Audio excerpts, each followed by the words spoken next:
ecco ciò che chiedono le persone. Un modo per risolvere questo periodo di crisi dovuta a questa nuova infezione che si sta diffondendo sempre di più, che ci separa l'uno dall'altro, rendendo ciò che prima appariva inutile l'unico volto familiare in un mondo che sta cambiando. Prima, tutto ciò che avevamo intorno era la normalità.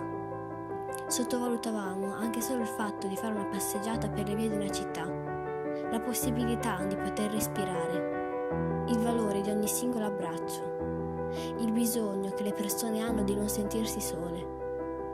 Ora, invece, tutto questo sembra solo un ricordo di qualcosa che ormai fa parte del passato. Tutto questo ha avuto inizio a causa di qualcosa di più grande di noi, ma ora è tutto sulle nostre spalle. Abbiamo il compito di porre rimedio a questo danno e non di peggiorarlo. Ora io ti chiedo di aiutare non me, ma tutte le persone che in questo momento stanno vivendo nel terrore, gli anziani che si rinchiudono nelle proprie case, i giovani egoisti che girano per le città senza preoccuparsi delle conseguenze. Facciamogli capire che le raccomandazioni che ci vengono imposte dallo Stato servono non solo per noi, ma anche per chi ci sta intorno. Non commettiamo l'errore di pensare solo alle nostre di vite, perché non siamo gli unici a popolare questo mondo e nessuno di noi vuole vederlo affondare.